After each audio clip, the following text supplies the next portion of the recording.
أعوذ بالله من الشيطان اللعين الرجيم بسم الله الرحمن الرحيم الحمد للہ رب العالمین. مرحوم کی روح کو ہدیہ کر دیں. بسم اللہ الرحمن الرحیم.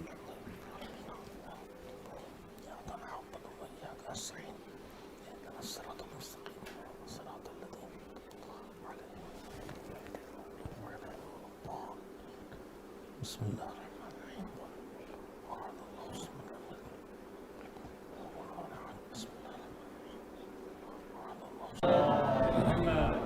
ان کا یہ جملہ ہے کہ اگر تمہارے داہنی طرف کوئی آدمی ہو اور وہ تمہارے کان میں تمہیں کچھ ایسا کہے جو تمہیں برا لگے اور پھر فوراً آ کے بائیں طرف تمہارے کان میں پھر کہے کہ میری مراد نہیں تھی، میں نے ایسا نہیں کہا تھا، ایسا نہیں چاہا تھا، تو تم اسے فوراً قبول کر لو. تو خوبیاں ہوں کسی میں تو اللہ ان کا خود بھی پھیلانے کے ذمہ دار ہے اور مومنین سے بھی یہی کہتا ہے کہ خوبیوں کا ذکر کرو، اور خرابیوں کے لیے تو قرآن مجید میں روکتا ہے کہ چھٹے پارے کی آیت ہے پہلی، لا يحب اللہ الجہر بالسوء الا من ظلم. کسی کی برائی کا کھلم کھلا ذکر کرنا اور اسے پھیلانا اللہ اس کو ہرگز پسند نہیں کرتا، چاہے وہ برائی واقعاً ہو. الا من ظلم، سوائے اس انسان کے وہ کسی کی برائی کا ذکر کر سکتا ہے جس پر ظلم کیا گیا ہو. البتہ پھر اس آیت کی تفسیر میں اور قرآن مجید کے آیات کی تفسیر میں معصومین کے ارشادات کی روشنی میں اور فقہی مسائل میں پھر یہ لکھا ہے کہ اگر مجھ پر کسی نے ظلم بھی کیا ہے، میرا حق مارا ہے، میرے گھر پہ قبضہ کر لیا ہے، مجھے بدنام کیا ہے، کوئی بھی میرے اوپر غلط ظلم کیا ہے، تو میں اسے بھی ہر جگہ نہیں رو سکتا بیٹھ کے کہ جہاں بیٹھ گئے وہیں رونے لگے فلاں نے میرے ساتھ یہ کیا ہے. صرف اس کے سامنے ذکر کر سکتے ہیں جو اس ظلم سے مجھے نجات دلوا سکتا ہو. تو خیر میں عرض کر رہا تھا کہ خوبیوں کا مجموعہ تھے بکو بھائی مرحوم، اور دوسروں کے کام آنا ان کی بڑی صفتوں میں تھا، اور وہ ایثار کی حد تک تھا. مجھے یہ بھی احساس ہے کہ وہ اپنے گھر تک اس طرح نہیں پہنچ پاتے تھے. اپنے اس دور میں جب ہم لوگ ایک ساتھ عرصے تک کام کرتے رہے، جامعۃ الزہرا کی تعمیر میں بکو بھائی مرحوم کا بہت بڑا ہاتھ تھا، ہمت بندھانے میں بھی اور کم پیسوں میں تعمیر کرانے میں بھی. اور میرے اوپر ان کے ذاتی احسانات بھی ہیں، میرا حق بنتا ہے ان کا کہ میں ان کے ذکر کروں. میرے پاس پیسے نہیں تھے کہ میں گھر بنا سکوں، زمین میرے بھائی نے خرید کے دے دی تھی، لیکن تھوڑے سے پیسے جب میں کسی جگہ محرم میں پا کے لے کے آیا تو انہوں نے میری ہمت بندھانے کے لیے کہا کہ آپ 30-40 ہزار دے دیے، میں آپ کا گھر بنوا دوں گا. اور انہوں نے اس ہمت مجھے دلوا دی، اور پھر وہ گھر 40-50 ہزار میں بننا نہیں تھا، لاکھوں میں بنا، لیکن بسم اللہ انہوں نے کرائی تھی اور ہمت انہوں نے دی تھی. اور پھر ساری زندگی ہم لوگوں کا رابطہ رہا، اور اب وہ پہلے سے بتائے بغیر چپکے سے چلے.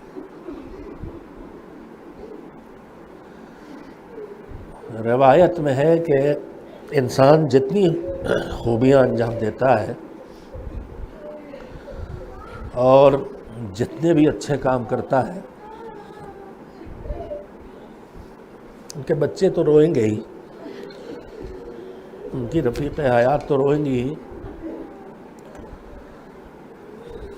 تھوڑا زیادہ ساتھ ہمارا رہا تھا عرصے تک، اب تو وہ کافی مشغول ہو گئے تھے اور ہم بھی الگ سے مشغول ہو گئے تھے، کم رابطہ ہوتا تھا لیکن محبتیں وہی تھیں. ان کا ہنستا مسکراتا چہرہ دیکھتے ہیں تو مجھے بے چین کرتا ہے، تو بچے تو بے چین ہو گئے. اللہ انہیں غریق رحمت کرے. میں کہنا یہ چاہتا ہوں کہ جانے والا جب کوئی اچھا آدمی جائے تو اس کی اچھائیاں صرف گنائی نہ جائے، انہیں اپنانے کی کوشش کی جائے. ان کی خوبیوں میں ایک بہت بڑی خوبی تھی جو ہر خوبی پہ بھاری ہوتی ہے، ان کی ایک خوبی تھی خوش اخلاقی. اور روایت میں ہے کہ میدان قیامت میں یہ باتیں اس لیے کہہ رہا ہوں کہ اس وقت ہمارے معاشرے میں بھی باتیں گھٹتی چلی جا رہی ہیں، مٹتی چلی جا رہی ہیں، قوت برداشت ہمارے درمیان بے حد کم ہو گئی ہے، تدبر اور غور و فکر کر کے کام فیصلے لینا کم ہو گیا ہے، جذباتیت غالب ہو گئی ہے۔ یہ سب چیزیں تھیں ایسی جن سے وہ مبرہ اور پاک تھے۔ روایت میں ہے کہ میدان قیامت میں جب میزان یعنی جہاں انسانی اعمال کی ویلو نکالی جائے گی، تولنے کا مطلب ہے ان کی ویلو نکالنا، وہاں کوئی گرام اور کلو گرام میں نہیں تولا جائے گا، ویلو نکالی جائے گی، تو اسلام میں کثرت عمل معیار نہیں ہے کہ کس نے کتنا زیادہ کیا ہے، عمل کی کوالٹی معیار ہے۔ تبارک الذی بیدہ الملک وہو علی کل شیء قدیر الذی خلق الموت والحیاۃ لیبلوکم ایکم احسن عملا۔ کوالٹی کے لحاظ سے اچھا کام کس نے کیا ہے۔ ساری رات کی نمازیں بیکار ہو جاتی ہیں، اور 2 رکعت نماز یقین کے ساتھ ہو تو وہ بھاری ہے ساری رات کی نمازوں پر۔ تو تولنے کا مطلب یہ ہے کہ ان کی کوالٹی دیکھی جائے گی، ان کی ویلو نکالی جائے گی، کتنا خلوص تھا، کتنی پروردگار عالم کے لیے اس عمل کو انجام دیا گیا تھا، کتنی للہیت تھی، یہ چیزیں دیکھی جائیں گی۔ تو ان میں روایت یہ ہے کہ جب اعمال تولے جائیں گے تو ترازو ہمارے سامنے ہوتا ہے، 2 پلے ہوتے ہیں اس کے پرانے، اب تو ڈیجیٹل آ گیا ہے، لیکن ابھی تصویروں میں بچے دیکھتے ہیں ایک پلہ ادھر ایک ادھر، سبزی لینے جاتے ہیں تو اب بھی وہ والے ترازو دیکھنے کو مل جائیں گے کہیں کہیں جو ہاتھ میں لے کے تولتے ہیں۔ تو اس میں روایت ہے کہ ایک طرف انسان کے سارے اعمال رکھے جائیں گے اور ایک طرف اس کی خوش اخلاقی۔ تو اس کی خوش اخلاقی ان سارے اعمال پر، جس میں نماز، روزہ، مجلس، ماتم، زیارت، حج، صدقات، خیرات، ماں باپ کی خدمت، روزی کمانا، جتنے زندگی میں اچھے کام کیے ایک طرف ہوں گے اور خوش اخلاقی ایک طرف ہوگی، تو خوش اخلاقی والا پلہ بھاری ہو جائے گا۔ یعنی اللہ کی نگاہ میں خوش اخلاقی سوسائٹی اور معاشرے کی اتنی اہم ضرورت ہے کہ اللہ نے اس کے لیے اتنا بڑا اجر رکھا ہے۔ مرحوم کی خوبیوں میں سے ایک ان کا ہنر یہی تھا، خوش اخلاقی اور مسکراتا ہوا چہرہ۔ روایات میں یہ بھی ہے کہ پیغمبر خدا صلی اللہ علیہ وآلہ وسلم نے فرمایا کہ تم ہر ایک کے ساتھ اپنے مال سے حسن سلوک نہیں کر سکتے، تمہارے پاس جتنا بھی ہو پھر بھی سب کے ساتھ نہیں کر پاؤ گے، کہیں نہ کہیں رک جائے گا، ختم ہو جائے گا، کم پڑ جائے گا، نہیں دے سکو گے، ہمت نہیں کر سکو گے۔ فرمایا کہ تم اپنا مال نہیں دے سکتے لیکن کم سے کم ایک تبسم تو کسی کے لیے بھی دے سکتے ہو نا۔ یعنی مومن سے ملے تو لبوں پر ایک تبسم کے ساتھ ملاقات کرے، تو خود اس چیز کی سفارش بھی کی گئی، یہ بھی ان کی صفات میں سے تھا۔ میں نے چند تذکرے اس لیے کیے کہ ان کے بچوں کے سامنے بھی اور ان کے جاننے والوں کے سامنے بھی ان تذکروں کے سہارے ان صفتوں کے اپنے اندر اجاگر کرنے کی کوشش کی جائے جو ساری صفتیں مذہب ہم میں دیکھنا چاہتا۔ ان کے ایصال ثواب کی مجلس ہے۔ ایصال ثواب کے لیے بھی میں نے کہا سورہ فاتحہ اور 3 بار سورہ حمد پڑھ دیں۔ میں ایک چھوٹی سی وضاحت اور کرنا چاہتا ہوں۔ میں اپنے نوجوانوں اور جوانوں کو پیش نظر رکھ کے گفتگو کرتا ہوں زیادہ تر۔ میں نے اکثر اپنی مجالس سے بعد ادھر گزشتہ 1 سال 2 سال مسلسل عرض کی ہے کہ جو ہم ایصال ثواب کے لیے جو کچھ بھی کرتے ہیں، فاتحہ ہوتا ہے، کھانے ہوتے ہیں، نیاز ہوتی ہے، نذر ہوتی ہے، تلاوت ہوتی ہے، صدقہ دیا جانے لگا ہے، مجلس ہوتی ہے، یہ سب کام ہم جو ایصال ثواب کے نام پہ کر رہے ہیں، ان کو کچھ اس طرح سے ٹائم ٹیبل بنا کے کیا جا رہا ہے کہ ہم یہ سمجھنے لگے ہیں کہ یہ مذہب کا کیا ہوا ڈیزائن ہے۔ 7واں اور 40واں اور 10واں اور 20واں اور فاتحہ اور نذر اور فاتحہ کے موقع میں مثلا اتنی تلاوت ہوئی قرآن کی، اتنی دعا پڑھی گئی، اور پھر صدقہ اور جتنا وہ کچھ جو میں سب جانتا بھی نہیں ہوں، جو سماجی رواج ہیں، مذہب کا ہدایت کیا ہوا سیدھے حکم نہیں ہے۔ میں ایک اپنے بچوں کے لیے وضاحت کرنا چاہتا ہوں اور اپنے بزرگوں کے لیے بھی، کہ پروردگار عالم نے جن نیکیوں کا ہمیں حکم دیا ہے وہ دو طرح کی ہیں. کچھ وہ ہیں جن کا اس کام کے کرنے، میں بہت اس بات کو دہراتا رہوں گا تاکہ معاشرے تک یہ بات پہنچے. اچھے کام جو ہم سے کرنے کے لیے کہتا ہے وہ دو طرح کے ہوتے ہیں. کچھ وہ ہوتے ہیں جن کا طریقہ بھی ادھر سے معین ہوتا ہے ایسے کرنا، جیسے نماز ہے، جیسے حج ہے، جیسے زیارت ہے، مختلف اعمال ہیں، عمرہ ہے، مختلف چیزیں ہیں جن کا اللہ کی طرف سے طریقہ معین ہے تو وہ تو ویسے ہی کر رہا ہے. پھر بہت سی چیزیں ہوتی ہیں جن کا اللہ کی طرف سے وقت معین ہوتا ہے، جیسے نماز کا وقت ہے، روزے کا وقت ہے، حج کا وقت ہے. لیکن بہت سی چیزیں ہوتی ہیں جن کا اللہ کی طرف سے نہ کوئی طریقہ معین ہوتا ہے نہ کوئی وقت معین ہوتا ہے. مومن کے سمجھداری کے حوالے اللہ کرتا ہے کہ یہ نیکی کرنا ہے تم کو. بس جو پروردگار عالم نے مرحوم کسی کے ہو جانے کے بعد ایصال ثواب کا دروازہ کھلا رکھا ہے، یعنی اب وہ نہ کر سکے گا، تم کرو گے اس کے لیے، اور وہاں تک اللہ پہنچائے گا. اس میں پروردگار عالم کی طرف سے کوئی ٹائم ٹیبل نہیں بنایا گیا. چند چیزیں ہیں جو موت کے وقت سے لے کے دفن تک، وقت کے ساتھ وہ احکام جڑے ہوئے ہیں، دفن تک ہے بس. مثلا وقت موت جب دم نکل رہا ہو قبلہ رخ لٹانا ہے مثال کے طور پر، اس کا وقت بھی معین ہے جب دم نکل رہا ہو، اور طریقہ معین ہے کہ قبلہ رخ پیر چت لٹانا، پیر قبلے کی طرف کر دینا ہے. یا مثلا دفن ہے، کفن ہے، یہ ساری چیزیں طریقہ بھی معین ہے اور ایک حد تک ان کا وقت بھی ہے کہ بہت تاخیر نہیں کرنا ہے. اس کے بعد دفن ہونے کے بعد واجبات میں صرف ایک کام ہے، اور وہ ہے جانے والے کے ذمے جو واجبات رہ گئے ہوں، لاپرواہی سے رہ گئے ہوں، بیماری سے رہ گئے ہوں، بے خبری سے رہ گئے ہوں. 3 وجہ ہو سکتی ہے جو آدمی اپنے ذمے واجب کاموں کو چھوڑ کے چلا جائے. یا تو وہ بے خبر ہے، جانتے ہی نہیں تھا میرے اوپر یہ کام واجب ہے، اتنا بے خبر تھا. یا جانتا تھا مگر لاپرواہ تھا دین سے، نہیں نماز پڑھی، نہیں روزے رکھے، نہیں خمس نکالا. یا جانتا تھا اور لاپرواہی بھی ختم ہو چکی تھی مگر کر نہیں سکا. مثلا پتہ تھا میرے اوپر اتنا خمس واجب ہوا، میں نے نہیں دیا، اور اب اس کے حالات نہیں رہ گئے اور موت آ گئی. میرے اوپر حج واجب تھا، حج واجب نہیں کیا، اور اب خیال ہے کہ حج کر لے، اور نہیں کر سکا، اب دنیا سے چلا گیا. تو تیسری قسم ہوتی ہے کہ جو جانتا تو تھا واجب ہے لیکن کر نہیں سکا.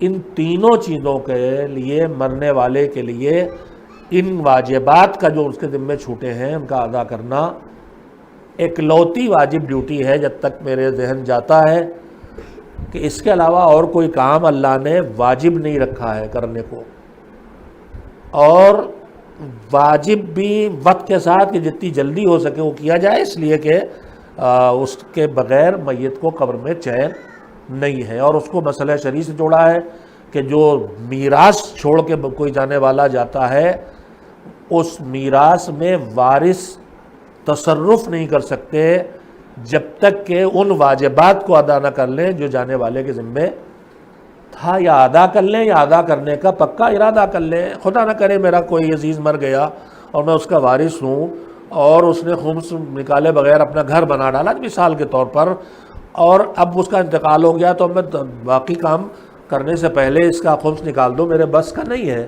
لیکن یہ ارادہ تو کر سکتا ہوں نا کہ جتنی جلدی ممکن ہوگا میں اس کا خمس ادا کر دوں گا. تو شریعت نے یہ واجب کیا ہے اور جلد از جلد کرنا چاہیے. اس کے علاوہ شریعت کی طرف سے جو ہدایات دی گئی ایصال ثواب کی، اس میں قرآن کی تلاوت ہے، اس میں صدقہ ہے جس کا خصوصی حکم دیا گیا ہے. 2 ہی چیزیں میرے پیش نظر سامنے آتی ہیں، یا قرآن کی تلاوت ہے یا صدقہ ہے جس کا حکم دیا گیا ہے. اور بھی ہو سکتی کچھ نیکیاں، باقی ایک عام اجازت ہے اور اعلان ہے کہ تم جو کار خیر چاہو، ایک بات، جو کار خیر چاہو، صرف مجلس نہیں، فاتحہ نہیں، نذر نہیں، تبرک بانٹنا نہیں، تلاوت قرآن نہیں، صدقہ نہیں، جو نیکی کرنا چاہو ایک بات، اور جب کرنا چاہو اس کی طرف سے تمہیں اس کا اختیار دیا گیا ہے، نہ اس میں سوم کا انتظار ہے، نہ 40ویں کا انتظار ہے، نہ 40 دن کے اندر 40واں ہونا چاہیے، اور نہ 3 مہینے نہ لگنا چاہیے، اور نہ عرفہ ہے۔ یہ ساری چیزیں ہمارے سماج کی ایجاد ہیں، مذہب نے ہم سے ایسا کرنے کے لیے نہیں کہا۔ کچھ ٹائم ٹیبل ہم نے بنا لیے، اچھا کیا ہے، سوم اپنے لیے ایک چیز بنا لی، یا پنجم ایک 40واں بنا لیا، اچھا کیا ہے کہ اگر نہ بناتے تو شاید اس کو بھی نہ کرتے، لیکن یہ ہم جان لیں کہ مذہب نے ایسا کرنے کے لیے نہیں کہا۔ ہم یہ سمجھ کے نہ کریں کہ اگر ہم نے نہ کیا مثلا گنہگار ہوں گے، اور یہ مذہب کا حکم ہے، سوم کرنا مذہب کا حکم ہے، یا 40واں کرنا مذہب کا حکم ہے۔ اسی لیے آپ دیکھیں گے کہ کہیں سوم ہوتا، کہیں پنجم ہوتا۔ ایران میں چلے جائیے، جس دن مجلس کو کرتے ہیں لکھتے ہیں 7 روز گزشت، 7 دن ہو گئے، آج 5 روز گزشت، 5 دن ہو گئے، جب یاد آیا تب کا ڈالا۔ تو میں یہ سمجھانا چاہتا ہوں اپنے نوجوانوں کو، اس وقت حادثات چاروں طرف ہو رہے ہیں، اور ان حادثات میں بیمار ہو کے لوگ ہاسپٹل جاتے ہیں، اور ہاسپٹل پوری طرح سے چوس رہے ہیں، اور پھر جنازے واپس ہوتے ہیں، گھر لٹ چکا ہوتا ہے۔ اس کے بعد پھر ہماری یہ رسمیں مجبور کرتی ہیں کہ 40ویں میں لاکھوں کا کھانا کھلانا پڑ رہا ہے، اور سیوں میں بھی دعوتیں مثلاً ہو رہی ہیں، ولیمے جیسے کھانے ہو رہے ہیں۔ مذہب ان میں سے کسی کام کو آپ سے نہ کرنے کے لیے کہتا ہے، نہ منع کرتا ہے۔ آپ کا ایمانی شعور ہے، آپ طے کریں کہ صدقے کا حکم مذہب دیتا ہے، بھرے پیٹ کو کھلانا صدقہ ہے یا بھوکے کو کھلانا صدقہ ہے، اور مذہب کہتا ہے کہ کار خیر کو چھپا کے کیا جائے۔ ٹھیک ہے، میں نے مجلس کی ہے، لوگ باہر سے دور سے آئے ہیں، اور وہ بیچارے کہاں کھائیں گے، تو ٹھیک ہے میں اتنا کر لوں زیادہ، اگرچہ وہ بیچارے کہاں کھائیں گے، بھی گاؤں میں مسئلہ، شہر میں مسئلہ نہیں، لیکن ہمارے ہاں تو ہوتا پورا محلہ، پورے عزیز، ہم لکھنؤ شہر میں رہ رہے، اور فاتحہ بلا چلیے فاتحہ، اور اس کے بعد بغیر کھانا کھائے نہ جائیے گا۔ لاکھوں روپیے، ہزاروں روپیے بیماری میں پہلے لٹ چکا ہے۔ میں یہ کلیئر اس لیے کر رہا ہوں کہ نہ کریں آپ، تو یہ نہ سمجھیں کہ مذہب کی مخالفت کی ہے، یا مذہب نے کچھ بہت بتایا تھا جو آپ نے نہیں کیا۔ ایسا نہیں ہے، یہ ہمارے معاشرے اور ہمارے سماج کی چیزیں ہیں۔ ان میں سے جو سب سے اہم بات میں آپ سے کہنا چاہتا ہوں کہ جب اللہ نے صدقہ اور تلاوت جیسے چند چیزیں معین کر کے آزاد کر دیا، تم جو نیکی چاہو ان کے لیے کرو،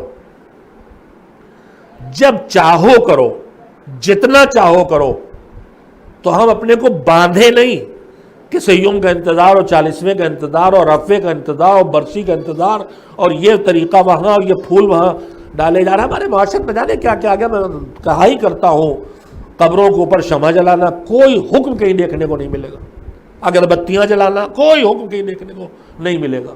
روشنی کا حکم ہے، جنازے کے پاس اگر رات میں جنازہ رکھا ہے تو اندھیرے میں نہ رکھو، کیڑے مکوڑے یا کوئی اور چیز نقصان نہ پہنچائے، لیکن قبروں پہ روشنی کا کوئی حکم نہیں ہے، قبروں پہ خوشبو کرنے کا کوئی حکم نہیں ہے، قبروں پہ پھول مالا چڑھانا کوئی حکم نہیں ہے، اور بظاہر پیسے کی بربادی کے علاوہ کچھ نہیں ہے۔ میں اتنی ہمت کر کے کہنا ہی چاہتا ہوں کہ پیسے کی بربادی کے علاوہ کچھ نہیں ہے۔ اتنے ہی پھول مالا کے بجائے اتنے ہی پیسے کسی غریب کو دے کے آئے ہوتے اس مرحوم کے لیے، شب دفن اس کا پیٹ بھرتا، تو اس کے لیے جو شب وحشت ہے وہ شب انس سے بدل جاتی۔ میں ایک بات اور کہہ رہا ہوں مسلسل کہ ہمارے معاشرے میں الحمدللہ دینداری کی طرف آئیں، دین کا ماحول بڑھا ہے، اس میں ایک چیز ہمارے ہاں نماز وحشت کا بے حساب تاکید کی جانے لگی اور زور ہو گیا ہے۔ میں بھی اس کو زمانے تک کرتا رہا یہی سمجھ کے کہ یہی حکم ہے، لیکن پھر میں نے ابھی جب آدمی سیکھتا رہتا عمر بھر تو معلومات بڑھتے ہیں، تو میں نے استفتاحات دیکھے اس سلسلے میں، کہیں کوئی بحث ہوا، یہ جو میرا اندازہ ہے کہ اب انٹرنیشنل لیول پر چونکہ ہم ایک پوری دنیا جو ہے ایک ولیج بن گئی ہے، تو موت افریقہ میں ہوتی ہمیں یہاں معلوم، ابھی گروپس بنے ہوئے ہیں، ایصال ثواب گروپ، انا للہ گروپ، افریقہ، یورپ، امریکہ، ہر جگہ کے لوگ ممبر ہیں، کہیں موت ہوئی اس کی اطلاع دے دی گئی، اور اسی میں لکھا ہوتا ہے کہ سورہ فاتحہ پڑھ دیجئے اور نماز وحشت پڑھ دیجئے۔ ہم نے 2 طریقے پکڑ لیے ہیں۔ میں پھر کہنا چاہتا ہوں، یہ جسے ہم فاتحہ کہتے ہیں، جس طرح ہم فاتحہ کرتے ہیں، شریعت کا بتایا ہوا کوئی حکم نہیں ہے۔ ایک ہے کھانا کھلانا مومن کو، اس کا بھی ثواب ہے، بھوکے مومن کو، تنگدست کو، اس کا بہت ثواب ہے۔ دوسرا ہے تلاوت کرنا، تلاوت میں بھی میں عرض کر دوں، جو میں نے جہاں سے بات شروع کی تھی، ہم نے کہا ایک بار سورہ حمد اور 3 بار توحید کی تلاوت کر لیجئے، تو میرے عزیزوں یہ شریعت کا بتایا قانون نہیں ہے۔ پھر کیوں کرتے ہیں؟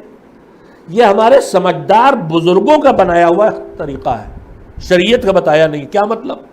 پورے قرآن کی تلاوت کرنے میں آپ کو کم سے کم 15 گھنٹے لگیں گے۔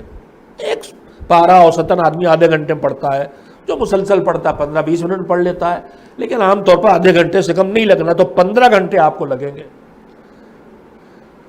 لیکن سورہ حمد کی تلاوت کا اجر اور ثواب پورے قرآن کی تلاوت کے اجر اور ثواب کے برابر ہے۔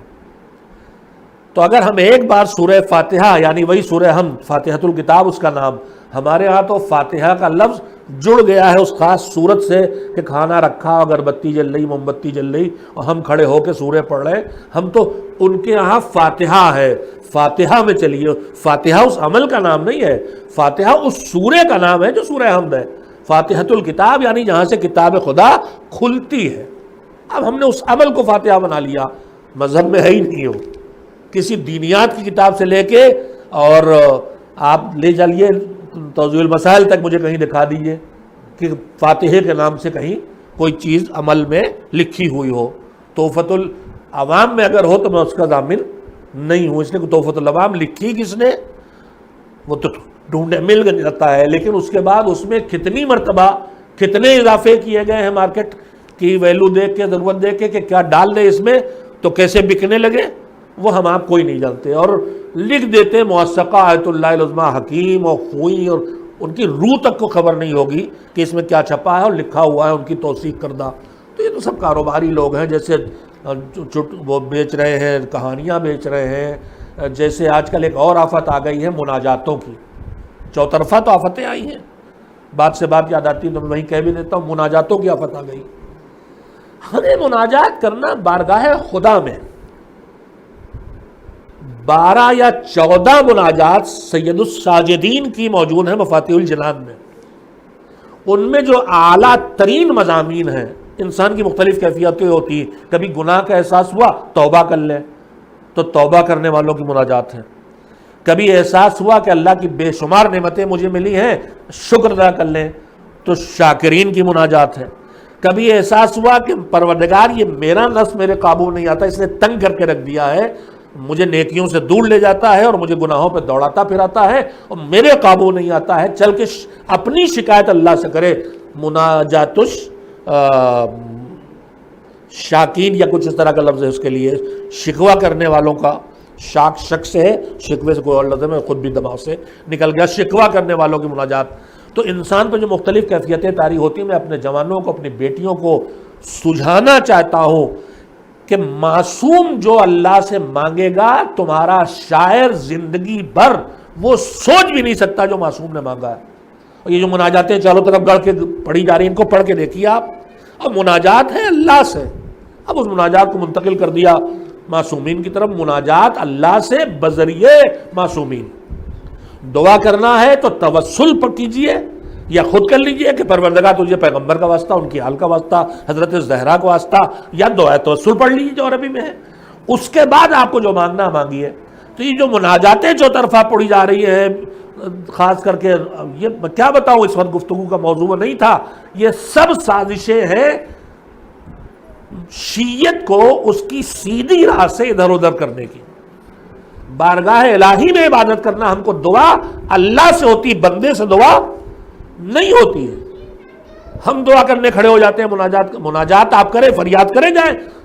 حضرت عباس کے علم سے لپٹ کے مناجات کہتے ہیں چپ کے بات کرنے کو، آہستہ آہستہ بولنے کو، راز و نیاز کرنے کو۔ علم سے لپٹ کے چپ کے کہیے کہ مولا عباس آپ کے اندر جو وفاداری تھی مجھے مل جائے، اللہ سے کہیے مجھے دلوا دیجئے، میری آواز نہیں پہنچتی ہے، میں گھر میں پریشان ہوں، میری مدد کر دیجئے، آپ باب المراد ہیں، میری مراد پوری کرا دیجئے۔ ان سے مانگنا اور ہے، ان کے ذریعے مانگنا اور ہے۔ ان سے کوئی مانگے تو یہ سمجھ کے مانگے کہ اللہ سے دلائے گا تو ٹھیک ہے، لیکن وہ خود تو اللہ کے سامنے جا رہے ہیں، ان کو ذریعہ بنا۔ ایک نئی آفت آئی ہے ہمارے ہاں، پہلے فریادی نوحے تھے، فریادی نوحوں میں ان سے کہا جاتا تھا آپ فریاد کو پہنچے، یعنی آپ آ کے ہماری مدد کریں اور مصیبت سے نجات دلوائیں اللہ سے۔ اب اس کی جگہ یہ مناجات لائی جا رہی، کیوں؟ تاکہ دعاؤں کی جگہ لے لے، تاکہ معصومین کی دعاؤں کی جگہ لے لے۔ ہم آپ سوچ نہیں سکتے ہیں جو معصومین کی دعاؤں میں ہمیں مانگنے کو ملتا ہے، ہماری مناجاتیں ان سے ہمیں محروم کر رہی۔ خدا کے لیے ان مناجاتوں سے جو کم علم اور جاہل، معاف کریں میں لفظ بول رہا ہوں، اور بے بصیرت شعراء گاڑ رہے ہیں، ان سے نجات حاصل کیجئے۔ معصومین کی زبان سے نکلی ہوئی مناجات پڑھیے۔ شاعری کی شکل میں بھی امیر المومنین کی مناجات موجود ہے، 14، مجھے اس وقت ذہن کمزور ہو گیا، 10 12 14 مجھے یاد نہیں، مفاتیح میں موجود ہے، سید سجاد کی مناجات۔ اس کے علاوہ دعائیں ہیں، ہر موقع کی دعائیں، صحیفہ کاملہ گھر میں رکھیے، آپ پر جو کیفیت جس وقت طاری ہو اس وقت کی دعا آپ کو اس کتاب میں انشاءاللہ ڈھونڈے مل جائے گی۔ مذہب یہ ہے، وہ سماجی مذہب ہے، وہ نسلی مذہب ہے، مناجاتوں والا، کہانیوں والا، گنڈوں والا، میں کہہ سکتا ہوں فریادی نوحوں والا، مگر فریادی نوحے کہنے وقت والے شعراء پڑھے لکھے تھے، سمجھداری سے کہتے تھے، توسل کی کیفیت رکھتے تھے۔ اب یہاں سیدھے انہیں بنا کے خدا کی جگہ بٹھایا جا رہا اور ان کے آگے ہاتھ ان کے آگے پھیلائیں، لیکن اس لیے کہ آپ اللہ تک ہماری بات کو پہنچا دیں۔ تو یہ ایک مناجات بھی درمیان میں بات آ گئی، میں آپ کی خدمت میں عرض کر دی بات، میں پھر وہیں واپس آتا ہوں کہ یہ فاتحہ کوئی مذہب میں اس کا حکم اس طرح سے کرنے کا نہیں ہے۔ 2-3 نیکیاں الگ الگ، ایک تلاوت کر کے اس کا ثواب پہنچانا اور ایک کھانا کھلانا۔ فاتحہ کا لفظ قرآن مجید میں سورہ حمد کے لیے ہے، نام ہے اس کا فاتحۃ الکتاب، اور چونکہ ایک بار سورہ حمد کی تلاوت کا اجر ایک قرآن کے برابر، اس لیے ہمارے بزرگوں نے اس کو پکڑ لیا، اور پھر اس کے بعد جو ثواب ہے وہ سورہ توحید کی تلاوت کا ہے کہ ایک بار قل اللہ کی تلاوت 1/3 قرآن کی تلاوت کے برابر ہے۔ تو اگر مجھے 15 گھنٹے لگنا ہے تو مجھے 3 بار قل اللہ پڑھنے میں 6 منٹ لگیں گے، 6 منٹ کہاں لگیں گے، 3 منٹ لگیں گے، 3 منٹ میں قرآن کا ثواب مل جائے گا۔ تو بزرگوں نے ہمارے طریقہ اپنا لیا، لیکن شریعت نے کوئی طریقہ معین نہیں کیا ہے۔ ہم جس وقت ہو سکے، جتنا ہو سکے، جس طریقے سے ہو سکے ہم ایصال ثواب کر سکتے ہیں۔ ایک صلوات بھیجیں محمد و آل محمد علیہ السلام۔ پی لیں۔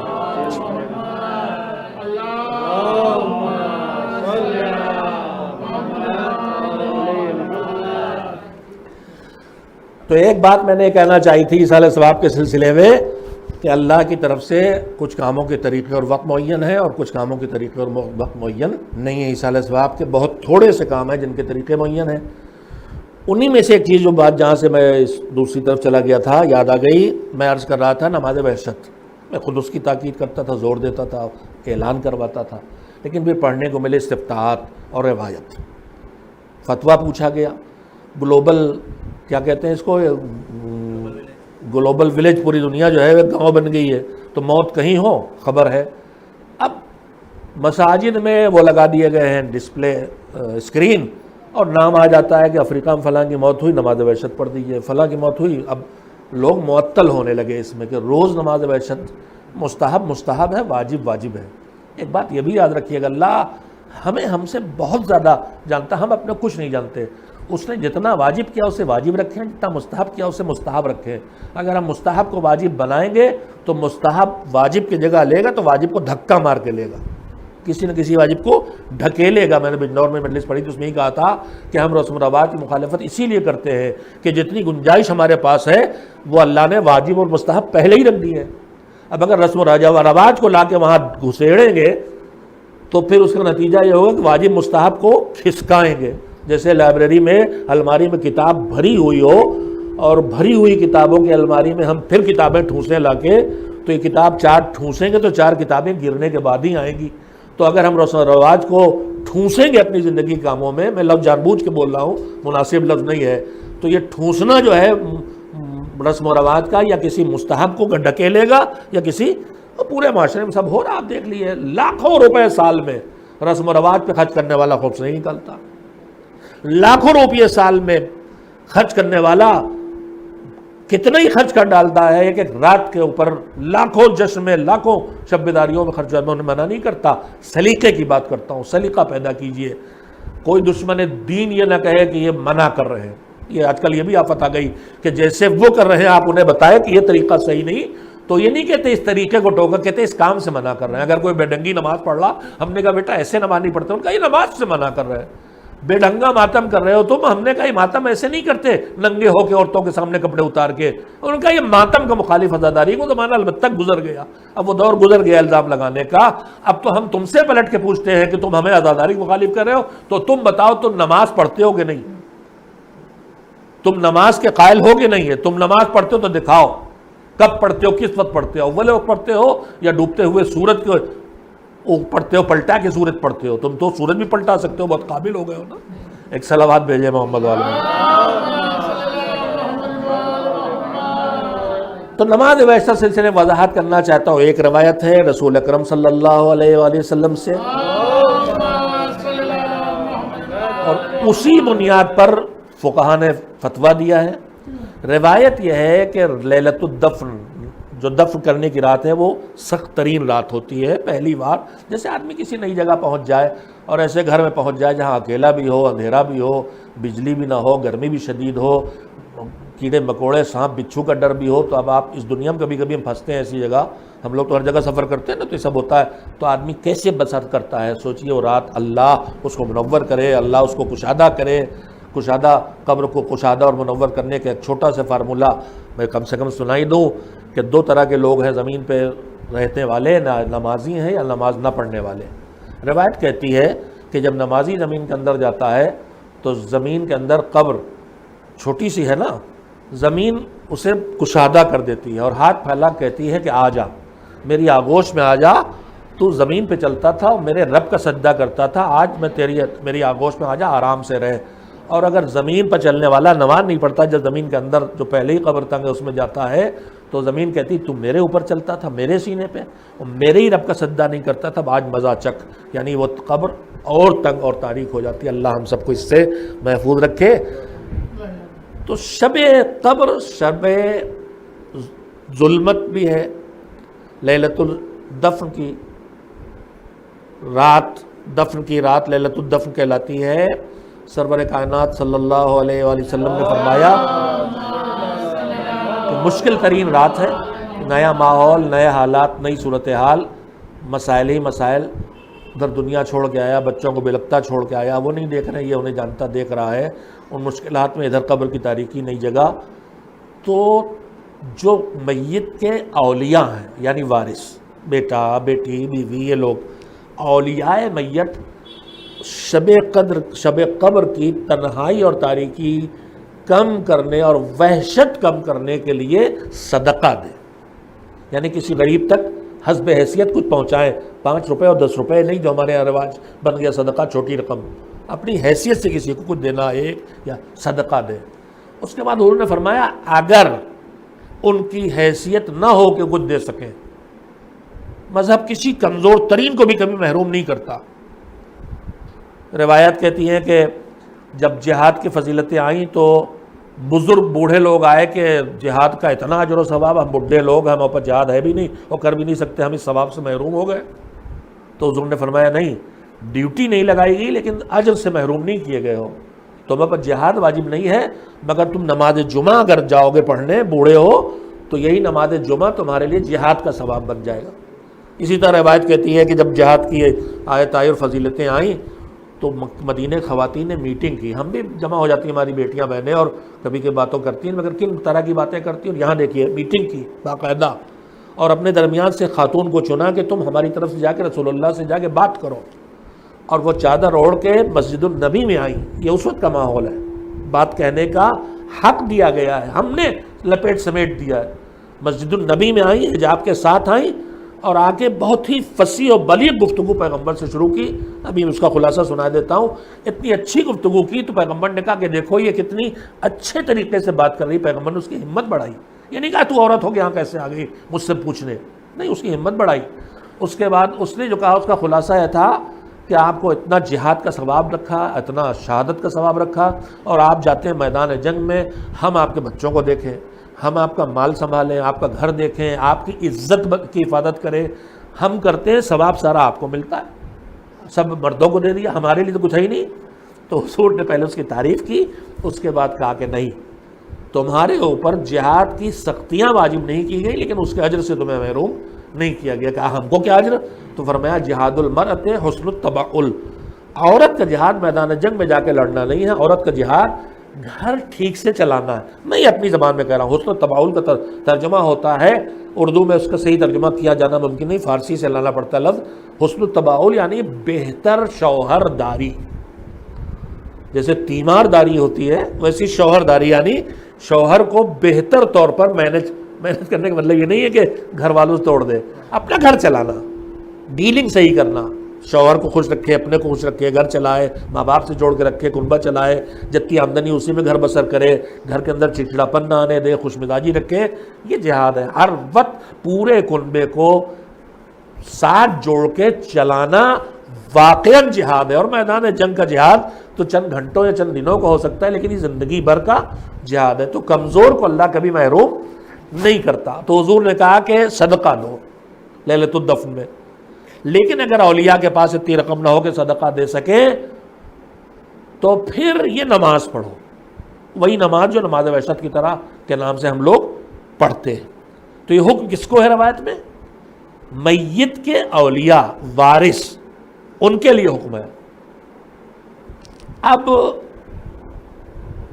ہم پڑھ رہے ہیں نماز وحشت، صدقہ تو ہم بے خبر تھے کہ صدقے کی پہلے صدقہ پھر نماز، پہلے صدقہ ہے، نہ کر سکو تو نماز ہے، پہلی بات تو یہ، اور دوسرے یہ بھی ان کے لیے جو اس کنبے کے ہیں، جو اولیاء میت ہیں، عام ہمارے آپ کے لیے نہیں ہے۔ تو اب آقا سیستانی حفظہ اللہ اور آقا خامنہئی حفظہ اللہ دونوں سے استفتاء کیے گئے، اور ان کا خلاصہ یہی ہے کہ دوسرے اگر پڑھنا چاہیں تو رجائے مطلوبیت کی نیت سے پڑھیں۔ کیا مطلب؟ میں اس کی بھی ذرا وضاحت کر دوں۔ مذہب کے احکام میں جس حکم کے بارے میں فقیہ کو یہ یقین ہو جاتا ہے کہ حکم خدا ہے، پکی روایت مل گئی، صحیح روایت مل گئی، روایت بالکل کلیئر کہہ رہی، اسے یقین ہو گیا کہ حکم خدا ہے، تو وہاں کہتا ہے اس عمل کو قربتاً الی اللہ انجام دو۔ کوئی بھی نیکی کرے آدمی، چاہے زبان سے کہے چاہے نہ کہے، آپ مجلس میں آئے نیکی ہے، قربتاً الی اللہ آپ کیوں آئے؟ اللہ کا حکم، اللہ کی رضا کے لیے۔ یہ ہمارے اندر کہیں نہ کہیں ہونا چاہیے۔ نیکی قربتاً الی اللہ، جس کا نیک ہونا ثابت ہے۔ لیکن بہت سی جگہوں پر کمزور روایتیں ہوتی ہیں، روایت واضح نہیں ہوتی ہیں، ہو سکتا ہے وہ حکم خدا ہو اور ہو سکتا ہے کہ حکم خدا نہ ہو۔ اب بہت سے غسل جو سال بھر لکھے ہوئے ہیں، شب قدر کا غسل اور اس طرح کے بہت سے غسل جو لکھے ہیں روایتوں میں ہیں، لیکن یہ روایات ایسی نہیں جن سے یقین ہو فقیہ کو کہ یہ مستحب ہے۔ تو کہتے ہیں یہ رجائے مطلوبیت سے کر لے۔ رجا کہتے ہیں امید کو، مطلوب ہونا یعنی کسی کو کہتے ہیں پورے عالم انسانیت پہ مصیبت ہے کورونا کی شکل میں، جس کو منحوس شیطانی طاقتیں بڑھا رہی ہیں، پھیلا رہی ہیں، اس کے ذریعے انسانیت کو لوٹ رہی ہیں، کمزور کر رہی ہیں، اور اس کے ساتھ ساتھ فلسطین میں، یمن میں جو آفتیں ہیں مومنین پر، اور اس کے ساتھ ساتھ جو صدیوں سے، دہائیوں سے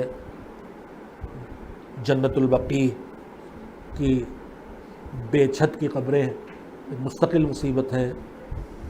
ہم آپ سوچیں، ہمارے سامنے خالی تصویر آتی ہے تو ہم بے چین ہو جاتے ہیں۔ زمانے کا وارث، سیدہ کا لخت جگر، صاحب اختیار و اقتدار، حالات کی مجبوریاں، وہ روز ان قبروں کو دیکھتا ہے، دھوپ نکلی ہوئی ہے تو اس کی بے چینی کی مدن میں پہنچ جاتی ہے۔ میں ان موضوعات میں بات کرنا چاہتا تھا، صرف اس کے جواب میں اتنا کہنا چاہتا ہوں، میں نے قرآن کی جو آیت پڑھی سورہ عنکبوت کی، وہ پہلی آیت یہی تھی کہ کیا تم یہ سمجھتے ہو کہ تم خالی یہ کہہ دو کہ ہم ایمان لائیں تو تمہیں چھوڑ دیا جائے گا؟ حسب الناس ان یترکوا ان یقولوا آمنا، کیا لوگوں کا خیال یہ ہے کہ وہ کہتے ہیں ہم ایمان والے ہیں تو انہیں یوں ہی چھوڑ دیا جائے گا؟ نہیں، پھر کیا ہوگا؟ ان کا امتحان لیا جائے گا، انہیں بلاؤں کا شکار کیا جائے گا، ان پر بلائیں اور امتحانات بھیجے جائیں گے۔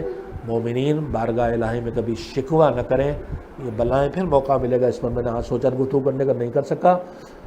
بلا مومن کے لیے مصیبت نہیں ہے اگر یہ بلا اللہ سے قریب لے آئے، اللہ کبھی جگانے کے لیے، کبھی چوکانے کے لیے، اور یہ حادثات بھی اللہ کی رحمت کا ایک حصہ ہیں۔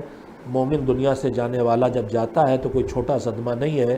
میں نے آج ہی روایت پڑھی ہے کہ جب مومن اس دنیا سے جاتا، ہم آپ تو گریہ کرتے ہی ہیں، یہ جو کرامن کاتبین ہیں، نیکیاں لکھنے والے جو روز نیکیاں لکھ رہے تھے، وہ بھی روتے ہیں کہ چلا گیا۔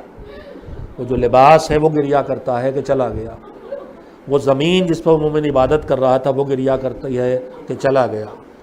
وہ ٹکڑا جس پہ وہ سجدہ کرتا تھا وہ گریہ کرتا ہے کہ چلا گیا۔ وہ اللہ کی بارگاہ میں اعمال جانے کے راستے کا دروازہ جس سے اب اس کے اعمال خیر جاتے تھے وہ گریہ کرتا ہے کہ چلا گیا۔ وہ دروازہ جس دروازے سے اللہ کی طرف سے روزی آتی تھی، روزی آنا بند ہو جاتی ہے، وہ گریہ کرتا ہے کہ چلا گیا۔ ہاں عزیزو، ایک مومن جب اس زندگی میں چلا جاتا ہے تو اتنا گریہ کرنے والے آ جاتے ہیں۔ کربلا میں جب حسین شہید ہوئے تو پوری کائنات غمزدہ تھی، اس لیے کہ پوری کائنات حسین کے سہارے، حسین کے نانا اور دادا کے سہارے وجود میں آئی تھی۔ ہاں، جب پتھر اٹھایا جاتا تھا تو زمین کے نیچے، پتھر کے نیچے سے ابلتا ہوا خون، آسمان میں خون کی سرخی، ہاں، جنگلوں سے جنوں کی گریے کی آواز، اور ان ساری گریوں کے درمیان گریہ زہرا جو کبھی کربلا کے تپتے ریگستان میں اپنے لال کے سرانے، بے سر کے جنازے کے سرانے بیٹھ کے گریہ کرتی ہے، اور کبھی راہ کوفہ و شام میں جب بیٹی گر گئی حسین کی ناقے سے تو ماں کی جگہ گود میں لے کے گریہ کرتی ہے، اور کبھی زندان شام میں جب بیٹیاں تاریک زندان میں قیدی بنا کے رکھ دی جاتی ہیں تو رات کی شبوں میں اور سناٹے میں گریہ زہرا کی صدا آتی ہے۔ بچپن سے سنتے آئے ہیں خطبہ سے کہ زندان شام میں قیدی ہیں، دن آتے ہیں، راتیں آتی ہیں، گریہ وزاری جاری ہے۔ کہ ایک دن زندان شام کا نگراں آ کے سید سجاد سے کہتا ہے کہ ہم تمہیں رونے سے نہیں روکتے، مگر اپنی بیویوں سے کہو کہ زندان سے باہر نکل کے نہ رویا کریں۔ کہا کیسے ممکن ہے، تو جانتا ہے دروازہ بند ہے۔ کیوں کہہ رہا؟ کہا نہیں، رات کے سناٹے میں کوئی پشت زندان پہ آ کے حسین حسین کہہ کے روتا ہے۔ سید سجاد آئے، کہا پھوپھی اماں کیا ہم میں سے کوئی باہر جاتا ہے؟ کہا بیٹا کیسے جائیں گے، تمہیں پتہ ہے ہوا کیا؟ کہا کوئی بیوی آ کے گریہ کرتی ہے۔ کہا اب آئے تو زندان کے نگراں سے کہنا کہ ہمیں آگے باخبر کرے۔ رات آئی، سناٹا پھیلا، اندھیرا آیا، گریہ کرنے والی آ گئی، رونے کی آواز آنے لگی، زندان کا نگراں آیا، چلو رونے والی آ گئی۔ سید سجاد نے پھوپھی اماں کو خبر دی، زینب نکلی، سجاد پیچھے پیچھے پشت زندان پہ پہنچی، دیوار کا سہارا لیے ایک ضعیفہ بیٹھی، سر پہ چادر ڈالے، آگے بڑھی، بی بی تم کون ہو؟ جب سے میرا بھیا حسین مارا گیا ہم نے تماچے کھائے، ہم روئے تو تازیانے پڑے ہیں، ہم نے گریہ کیا تو ہمیں تماچے مارے گئے ہیں، تم کون ہو جو میرے بھیا حسین کا ماتم کر رہی ہو؟ بی بی نے نقاب ہٹائی، بیٹی یہ کوئی اور نہیں تیری اماں ہے، جب سے تم نے مدینہ چھوڑا ہم تمہارے ساتھ ہیں۔ کبھی گریہ زہرا کی صدا بیابان کربلا سے آتی ہے تو کبھی گریہ زہرا کی صدا زندان شام کی پشت سے آتی ہے۔ وَسَيَعْلَمُ الَّذِينَ ظَلَمُوا أَيَّ مُنْقَلَبٍ يَنْقَلِبُونَ أَلَا لَعْنَةُ اللَّهِ عَلَى الْقَوْمِ الظَّالِمِينَ۔ الہی بحق الزہرا و ابیہا و بالہا و بنیہا، پروردگار محمد و آل محمد علیہ السلام کے تذکروں کے طفیل میں ہماری اس نیکی کو قبول فرما، اس سے جو اجر و ثواب ملا ہے اسے مرحوم کی روح تک پہنچا دے۔ پروردگار مصائب آل محمد سن کے دل نرم ہوئے ہیں، نرم دلوں کی دعا تو قبول کرتا ہے۔ معبود ہمارے مرحوم مہدی بھائی کی مغفرت فرما۔ ہم میں سے ہر ایک سے لغزشیں اور غلطیاں ہوتی ہیں، ہم میں کوئی معصوم نہیں پروردگار، مگر ہم گواہی دیتے ہیں کہ نیک اور اچھے انسان تھے، اور تو ہم گنہگاروں کی گواہی قبول کرتا ہے۔ معبود ان کی مغفرت فرما، ان کو رحمتوں سے نواز، ہماری اس وقت کی دعاؤں کا اثر ان کی قبر تک پہنچا دے اور ان کی قبر کو کشادہ تر کر دے۔ روشن تر کر دے، جنت الفردوس کی جھلکیاں اسی قبر میں دکھا دے، وادی السلام کی عظمتوں تک ان کی روح کو بلندیوں تک پہنچا دے۔ پروردگار ہم سب کے گناہوں کو معاف فرما دے، کہ جو بلا آئی ہے ہماری لغزشوں، ہماری گناہوں، ہماری خطاؤں کا نتیجہ ہے۔ تیرے پیغمبر نے بتایا ہے کہ جب یہ بندے نئے گناہ ایجاد کرتے ہیں تو نئی بلائیں آتی ہیں۔ معبود ہمیں گناہوں پر توبہ کی توفیق دے تاکہ ان بلاؤں سے ہم محفوظ رہ سکیں۔ پروردگار اس وقت فلسطین میں بے گناہ بندے، مظلوم بچے، بچیاں، بزرگ، جوان، مرد، عورتیں بری طرح سے مارے جا رہے ہیں، برباد کیے جا رہے ہیں۔ معبود ان کی حمایت فرما، وہ حق کے لیے کھڑے ہیں، ظالموں کو نیست و نابود فرما۔ پروردگار رہبر انقلاب اسلامی، حامی تشیع، محافظ تشیع، عزت تشیع، وقار تشیع آیت اللہ العظمیٰ خامنئی اور ان کے ساتھ ساتھ ان کے دوسرے انصار، احباب، آوان جو ان کا ہاتھ بٹا رہے ہیں، ان کی حفاظت فرما۔ پروردگار تشیع کی آبرو، تشیع کا وقار، عراق میں اتباعت عالیات اور مومنین کی جانوں کے بچانے کے لیے کردار نمایاں ادا کرنے والے اور پوری دنیا میں تشیع کو عزت دینے والے آیت اللہ العظمیٰ سیستانی کی حفاظت فرما۔ تمام فقہاء اور مراجع کی حفاظت فرما۔ ہمارے بدنصیب جوان جو فقہاء اور مراجع کو نہ پہچان کے دشمنوں کے پروپیگنڈے کا شکار ہو کے ان کے خلاف گالیاں دیتے ہیں، ان کو کوستے ہیں، معبود ان بدنصیبوں کو خوش نصیب بنا دے، انہیں شعور و بصیرت دے دے، انہیں علماء حق کی شناخت دے دے، انہیں دشمنوں کے پہچان کی صلاحیت عطا فرما۔ ہم سب کے گناہوں کو معاف کر دے، جو دنیا سے چلے گئے ان کی بھی گناہ معاف کر دے، جو دنیا میں ہیں ان کی بھی گناہ معاف کر دے، جو اس وقت بیماری کے بستر پر ہیں ان کو شفا دے دے۔ معبود اب ہمیں اور جنازے نہ دیکھنا پڑے، معبود اب ہمیں اور مصیبت کھائے ہوئے کنبے نہ دیکھنا پڑے۔ معبود سارے مومنین مومنات خصوصیت سے اور پوری عالم انسانیت کو بالعموم عافیت عنایت فرما۔ زمانے میں صبر، امن، چین اور سکون کا ماحول بنانے والے زمانے کے ولی اور حاکم کو حکم ظہور عطا فرما، اور ہمیں جو زندگی دی ہے وہ ایسی کر دے کہ ہم اپنی ڈیوٹی آج غیبت میں ادا کریں اور کل حضور امام کے بعد، ظہور امام کے بعد ان کی خدمت میں حاضری دینے کے لائق بن جائیں، ان کے ناصروں میں شامل ہونے کے لائق بن جائیں۔ ایک بار پھر سورہ حمد اور 3 بار سورہ توحید کی تلاوت فرما کے مرحوم سید محمد مہدی زیدی کی روح کو ہدیہ کریں۔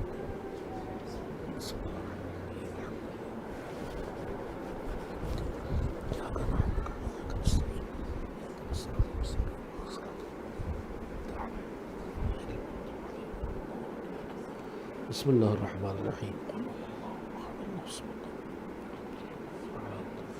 بسم اللہ الرحمن الرحیم۔ بسم اللہ الرحمن الرحیم۔